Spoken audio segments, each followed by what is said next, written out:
Welcome to this special fan-made episode of Hot Ones, the show with hot wings and even hotter questions. I always think that he's going to say hotter guests. I always think that's the second half. I was kind of hoping you'd go for that. Oh, well, I want to be authentic to what Sean Evans has established for us. So, we're big fans of Hot Ones here at this household, and we decided that we would do our own version. So we got a bunch of the sauces that we've seen on Hot Ones and said, screw it, we're gonna do it here at home.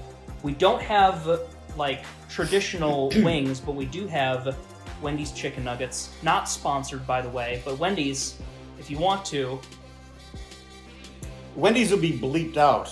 Yeah. Until we get a sponsorship. Mm-hmm. 100 grand. These could be McDonald's. Well, These could be Wendy's. They could be anything. They could be. It could be any other place that has nuggets. But one of the other reasons we decided to do this is because our father, fairly interesting fellow, he's had quite a year. Beat cancer last year, and since then has been thriving for lack of a better term. As much as he can in a lockdown. Yeah, as much as he can. As the world is burning down, at least Rick Lundin he's doing fine. So we figured we'd ask some interesting questions. I prefer to think of it as post-apocalyptic delicious. Oh.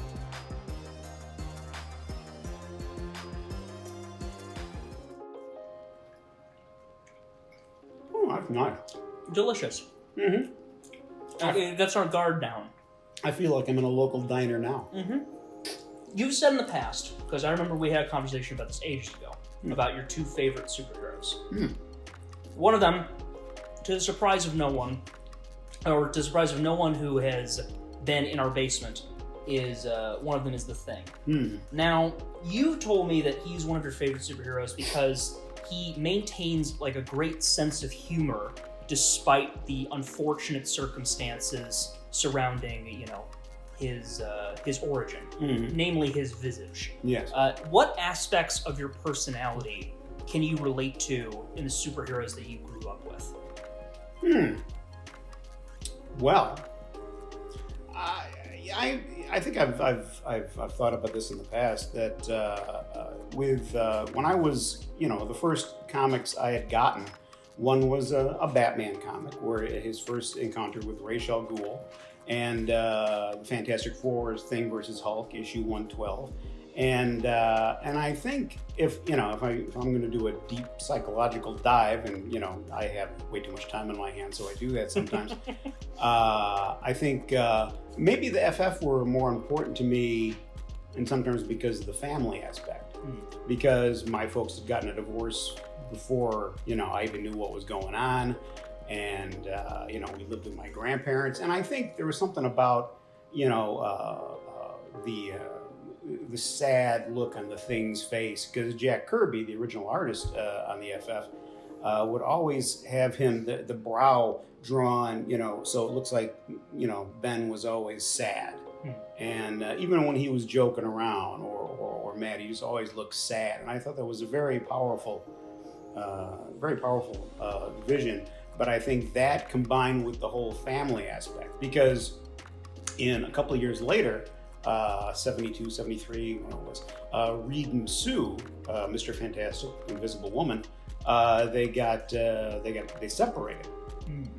And that kind of struck a chord, because the folks separating and all that stuff. So, and then on the Batman side, it was he lost his parents when he was little, and I just wonder if some of those notes didn't resonate with me when I was a little kid, because because I was only like 9 or 10 or whatever when I got those comics, and I think it kind of leaves an impression on you, and it actually made me, whereas most people, they grew up either Marvel or DC, because I started with both of those, a big DC title and a big Marvel title. I've always been both of the mainstream big companies, so I think that may have something to do with it. How do you feel about, of the two live action adaptations of Fantastic Four that we've seen, how do you think that both have handled The Thing? Well, going back to the Roger Corman one that never got in the '90s, that never got put out, they had a great suit, a great thing suit, very detailed, very well done, good motorized facial muscle. They did a decent job there. The Michael Chiklis ones in the two, like 2005, 2007, they did a good job there. Although they could have done a little bit better as far as like the more pronounced brow. They said there was a lighting issue, but they could have also could have if Fox wasn't being cheap at the time, they could have just had a CGI thing, which I'm sure they would have, and then that Trash Fire in 2015, that FF movie was kind of like Man of Steel. That would have been a very interesting movie if Fox didn't try to like wedge in generic superhero stuff at the end. Like the classic portal in the sky opening up climax. They tried too hard. So I remember when every superhero film seemed to be doing that, even like Suicide Squad. Oh yeah. If there's a climax, there has to be a portal in the sky and debris flying. There should be a portal band.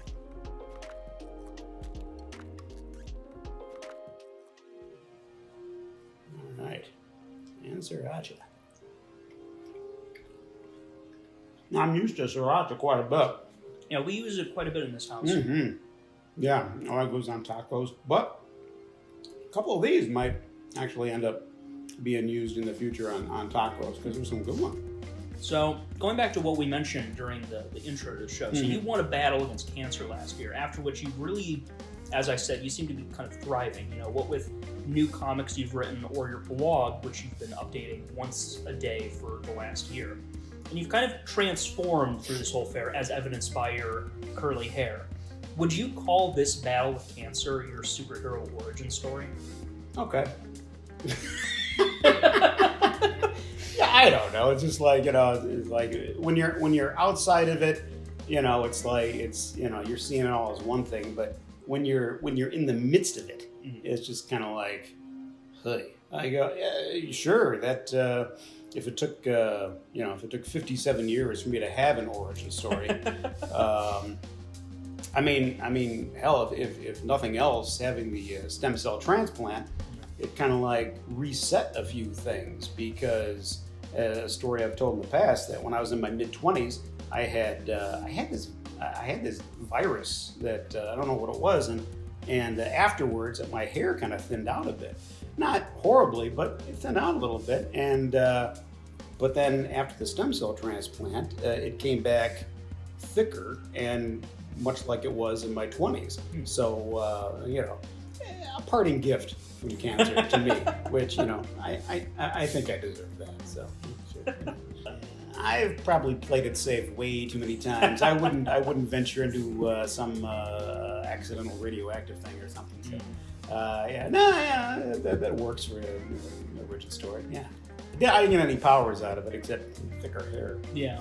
Well, it could be like a Batman type thing. It's more about like what your spirit gains from the whole affair. Well, yeah, that's true. That's true. I think I used to be a little bit more scared about the whole death aspect and what comes after. But after last year, it's kind of like, just like, whatever. It's kind of like, I got another lease on life. So, I'll make payments. Now, we are notably a family of superhero fanatics, and I've obviously grown into loving Batman.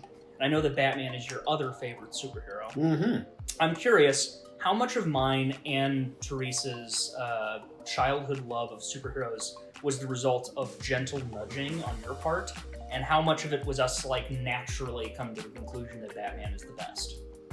Well, I remember, when you were tiny, you always carried around a couple things. You carried around the plush Batman doll, and you carried around the empty milk jug, which means that an empty milk jug was just as important to you as Batman. So, and mind you, I did really put the hard press on you guys to drink milk. So maybe that was on me. I don't know. I used to read Powerpuff Girls to you guys, and that was kind of like a regular thing. We had fun with that. We had little before, just to tire you out and so you could go to sleep.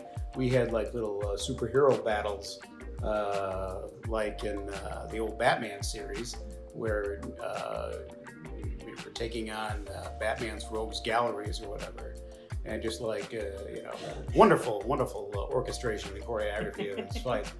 But I'm sure I had something to do with it. But you guys seem to take to it pretty easily too. And I'm happy that your equal love of like DC and Marvel ended up kind of rubbing off on us, because I feel like we take sides in certain things, like, you know, Star Wars versus Star Trek, but we don't necessarily take sides in like DC versus Marvel, because we tend to see the pros and cons of both. Oh yeah. Sure. They've got great stuff, and they got their problems. So.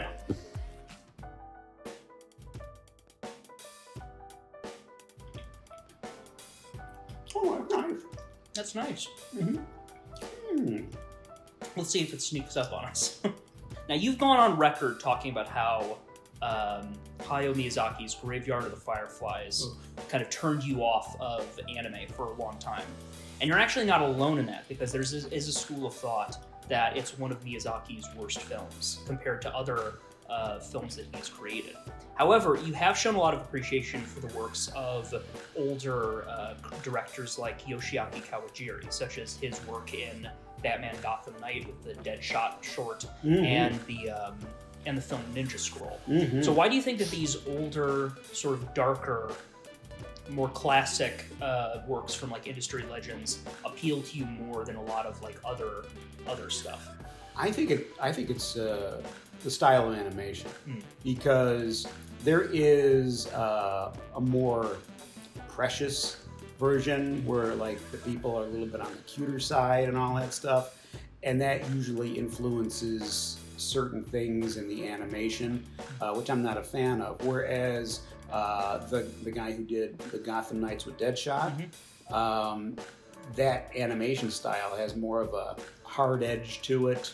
It's a little bit more visceral, and I like that more. I mean, much like Ninja Scroll. I mean, just a little bit more dynamic and a little bit more hard hitting, and I think I just like that more. I mean, as much as I like the animation in Graveyard of the Fireflies, because I didn't think that was the precious style. Right. Forgive me for not stating it as eloquently as I'd hoped, because I felt the animation style in Graveyard was very similar to Kiki's Delivery Service, and it was just the story that, when you start out with, dead kids in a subway station, it's just like, and it just goes, gloomier from there. Yeah.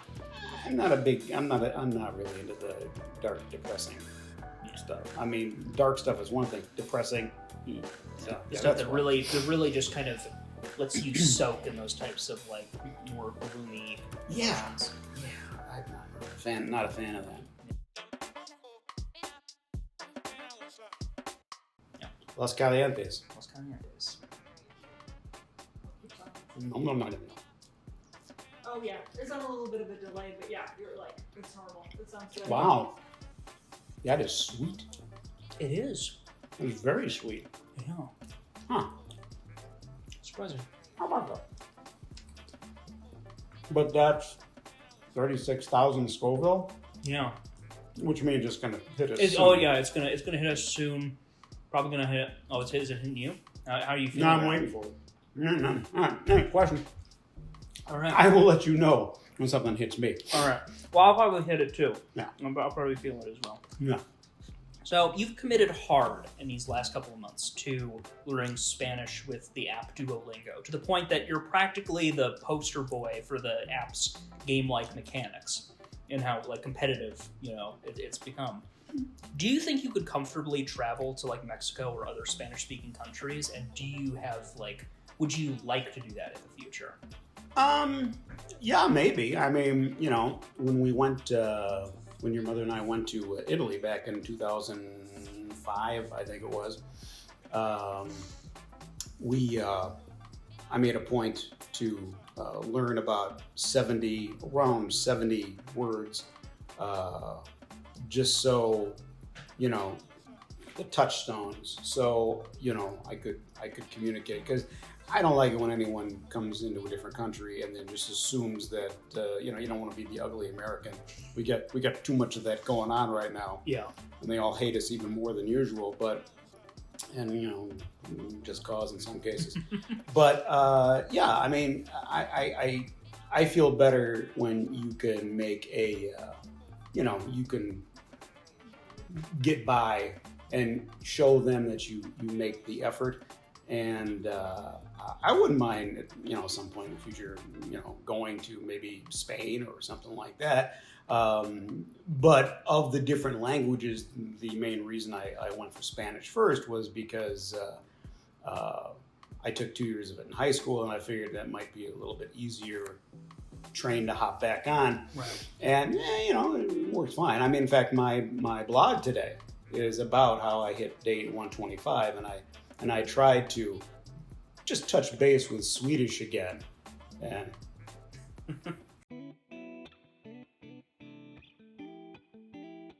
this is 49,000. So it's another jump. I was wondering what the difference was, because when I looked on the labels, they didn't necessarily say Rojo on there unless you look at the description. Yeah, I had to look it up. So the Marvel Cinematic Universe has taken the world by storm, bringing together superheroes that no one would have ever imagined being on screen together, much less having their own films. However, the MCU films also do make some slight alterations from the stories that are based on to create a tonally consistent shared universe. Why do you think that the MCU is able to get away with making some small changes for the sake of a better overall story, whereas I think other franchises tend to get a lot of criticism for even slightest change to the source material? Well, you know what? I think, what's that saying? I once said that as long as the quality of the film exceeds the deviation from the source material, I'm good. Yeah. I mean, you putting out a quality product, a superior product, that means the world. I mean, that a lot is forgiven if if you do a good movie, you've got a good story, good direction, good stars, good acting, you name it. You put out a good product, you're going to be able to forgive a lot. Yeah. But yeah, so I'm fine with that. And well, and plus, like say with Marvel and the whole Infinity Saga, they took from a few different limited series to put that whole thing together, especially going in Infinity War and Endgame.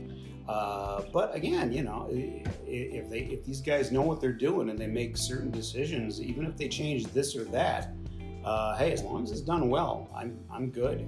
So, would you say is there like any particularly like big comic story, like big arc that you think would be that you'd be very interested to see how they would adapt in live action? There really is none that I would say, oh, they should do this or that, because I think you could take. There's so many out there. You could probably take it, and you could, someone might take a really great storyline and then screw it up. I mean, look, Dark Knight Rises. They took Dark Knight Rises. Christopher Nolan took 4 different miniseries and mushed them all together, and to varying results. So you could have a really good storyline in a comic and just do it dirt. Yeah. Conversely, you could take a modest story and turn it into like an epic. It all depends. It all depends on who's doing the film. This is the first one that comes with a medical warning. That's a landmark right there. First one to come with a medical warning. That one definitely It lets you know what's up Yeah. right out of the gate. Yeah. Yeah. Yeah. Don't give the Aussies, no. Not yet. Maybe some glasses of milk. Okay. It's a no. All right. Yeah. Oh yeah. Yeah. Feeling some pain now. We're in the end game now.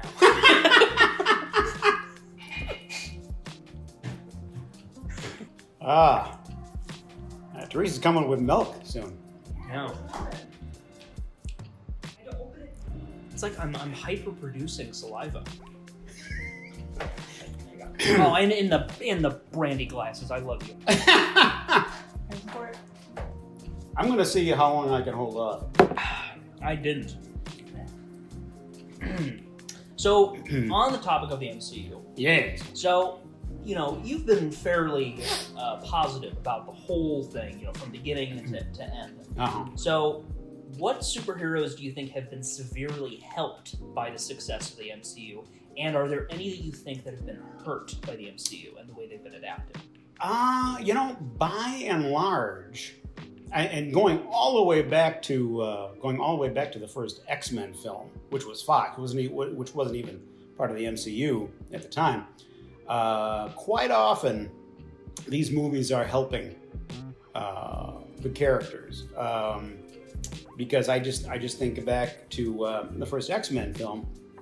Toad in the comics was always just an utterly useless, stupid character. But, you know, you get, Darth Maul himself, Ray Park, as the Toad, and suddenly he's kicking, all the X-Men's asses. Yeah. And, and that was, so film, whatever. But in the MCU, I think a lot of them, Captain America used to have a reputation for moping about, because Bucky was dead, I'm lonely, I'm a man out of time. And this was in the 60s when the jump was only like 16 years from World War II. But a lot of these guys, Iron Man, Captain America, they really didn't have that much personality. They had some. But the MCU's given everybody like a new depth, like Thor. In the Thor films, the Rainbow Bridge. In the comics, it was like this simple little, rainbow bridge drawn to the place in the clouds. But such wonderful realization in the films. I just love the way they did that. I love the way they realized so many of these things. I wish I could think of more examples, but yeah, they've done a wonderful job of realizing so many things. I'd be hard pressed to think of someone they actually did a worse version of, because I think by and large they've added dimensions. For me, I'd probably say that I've been a bit disappointed with the way they've done Spider-Man. Oh, really? Yeah, because I loved him in Homecoming, because I thought that it captured a lot of the, it captured the teen awkwardness of like Peter Parker, or at the very least, it captured the teenage lifestyle of Peter Parker, I think, really well. Mm-hmm. But I felt like I've said in the past that I just didn't really like Far From Home, because I felt nothing when I was watching it, and I was trying to think of why, and I think it was because something about the way that Peter, it never felt like there were a lot of consequences for him doing the things that he did. Mm. Like, when I think of Spider-Man, I think that he's the person who will always choose being Spider-Man, even if it means compromising his social life, compromising his relationships. And with the exception of how Far From Home ended, with like, his with what happened at the end. I felt like a lot of time across both of the films that he was in, it felt like there was never really like a consequence. Like, oh yeah, you're still welcome to come to this the quiz club. And Well, stuff. I think because he had a lot of Stark backup. you know. But that's another thing. I didn't like that. That he like was- it felt like across all of his films, all of his appearances, he's It's always been- been yeah. so tied to Stark. It's been Marvel team up more than Spider-Man. Which, you know what? Frankly, if it's a toss-up between that or another like Sony picture like Amazing Spider-Man with Garfield, you know, I'm happy they're doing what they're doing. I mean, I loved him in Civil War. Yeah. And I'm hoping that, because so far every time he's shown up, it's been more like Marvel team up, Yeah. him and someone else as opposed to him on his own. Hopefully, this next one will be just mostly him. Now, before we do the next one, I am going to drink milk before we do Da Bomb, because Da Bomb, that's lethal.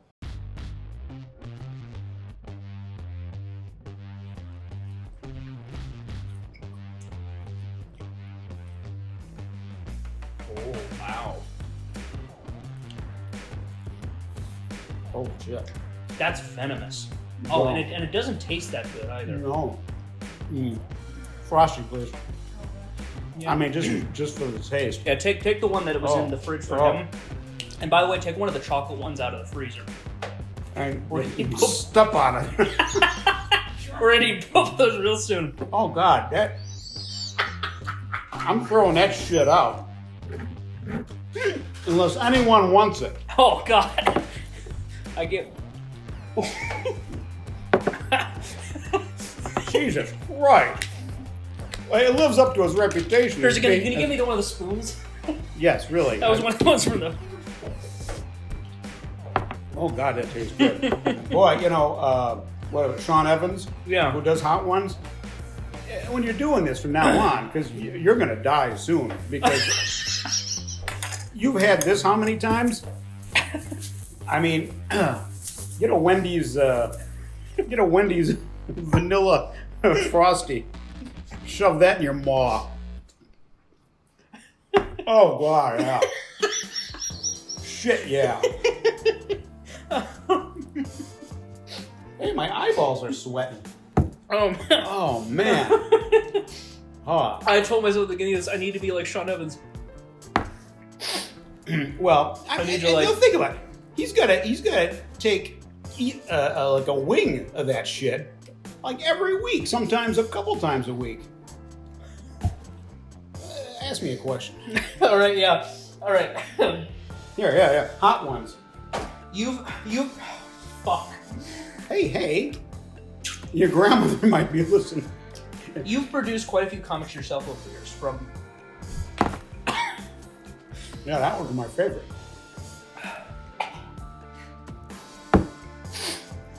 Monkey and the Moon Patrol Uh-huh. to So You Want to Be a Supervillain to the highly ambitious and my favorite of your works, 100 covers of the Battalion. Oh. Are there any particular comics or artists that have inspired your stories and your art style? Well, now I know how dragons feel when they can spit flame. God damn it. You know, dragons don't poop. They burn up the crap, and then that's their fire breath. God, now I'm hungry again. The one that pops to mind is, I just came out with the second volume of The Swede. And with The Swede, when I started that with the first volume especially, I based a lot of the art style and the visual aspect of it on stuff that Darwin Cook had done. Wonderful man, rest in peace, he died a few years ago. He was fantastic. He did the DC New Frontier, which takes place in the 50s. And it's a simpler cartoony style, and the coloring is like just a duotone, just like a limited color palette. And but aside from that, I mean, some of the guys who were big influences on me growing up, George Perez, John Byrne to an extent, a few others. Some of these guys, I mean, I think one of the best guys working today is Lee Weeks. He's fantastic style. He's just awesome. Mad Dog 357. Oh, I should have mentioned that DeBomb, that piece of crap, that was 135,600 on the Scoville. And Rick, Mad Dog 357 is 357,000. So that's kind of like allegedly double that. Yeah.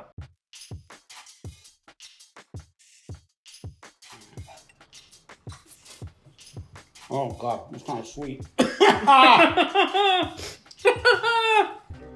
gotta get through this real quick. All right. So, I want to ask a question before my throat closes up. Oh, all right. I forgot you're allergic to hot sauce. Since beating cancer, you've let your hair grow out more lush than ever. Thank you. How long do you plan to let it grow? Well, and would you let Mom straighten it? well, I could probably straighten it by just running a brush through it. Although, if I run a brush through it, it will double in volume. I mean, she could straighten it, but it wouldn't make much difference. It would just go right back to curly. Oh my God, that is. That's horrible. I hate that. Yeah, we don't have to. Yeah. We don't Oh God, that's a lasting heat. Yes, it is. Thank God for that brush. Wow. Did you already ask the question? I did. Enough pain for you, Douglas? This is incredible. I don't have to have any 357 anymore. Yeah. Which was the first one that you said you were going to throw out? DeBomb. DeBomb. Then I think we throw from DeBomb onward. We throw out. Well, we haven't had the last dab yet. We have not. But I looked forward to the last dab because I've heard that even though it's lethal, it tastes good. We're gonna jab the bottle onto it though. Helpful. No, because we're dunking it in there. It's not just coated. We're dunking this. Before you eat it, you gotta do the. Oh God. Oh, it tastes like half of these. Right. okay. You've described moments of pain in your life before, and you frequently put them on a scale. Okay. Tell me, where does this awful, willful exposure to suffering fall on that scale? Oh yeah, yeah, like the gator dog. I mean, yeah, the gator dog I think is still might rank as the worst because down in New Orleans, I bought this gator dog at this shop, and these idiots put it in a microwave and nuked it. So they give it to me, and I bite down on it. And of course, like the end just like explodes all the juices in my mouth. Oh God! And I immediately, my entire mouth and throat went numb because it was like volcanic liquid just exploding in my mouth. It's still worse than this because that, how the thing when you burn your mouth and then like a day or so later, like strings are hanging down the roof of your mouth or whatever, like the skin's falling off. This happened in 4 minutes. Oh man! And then it was kind of my body went into shock.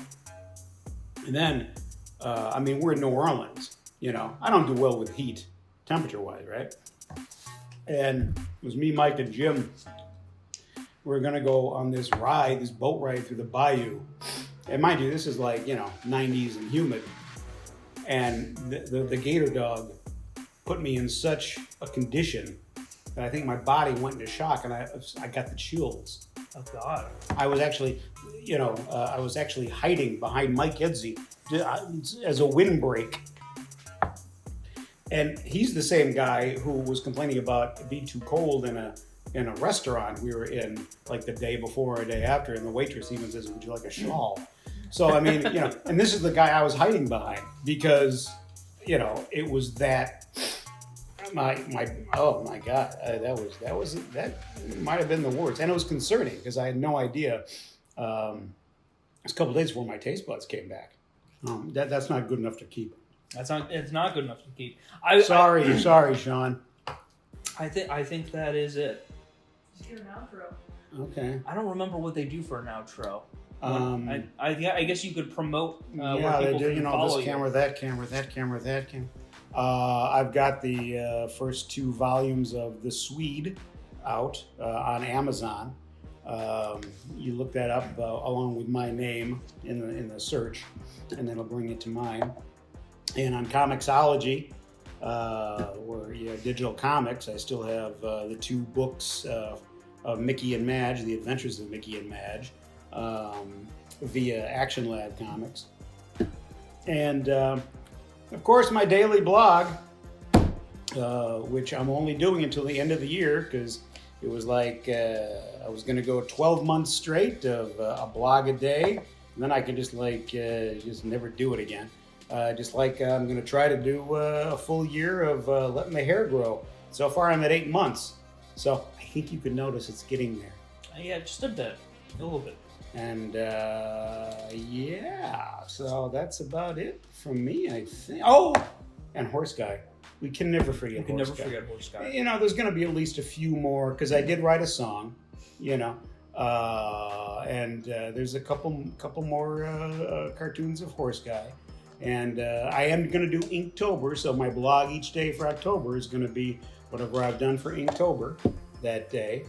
Basically, I'm just really running out the clock in the blogs because I've told all my stories and there's only so many things so I got to think about a squirrel dying on Monday. So really, I'm running low. I'm running really low. But that's it for me. Oh, and I once in a while I contribute to the Doctor Who Companion, run by a wonderful chap by the name of Philip Bates, and all things Doctor Who. Little known fact, I'm a Doctor Who fan. I write reviews of Japanese animation, reviews and analysis of Japanese animation on sakurasunrise.blog. I also am a contributor for animequarterly.com. That's pretty much it for where you can find me. So, yeah. So, hey, well done. Congratulations. Awesome. All right, excellent, awesome. Well, that's it for us. See you later.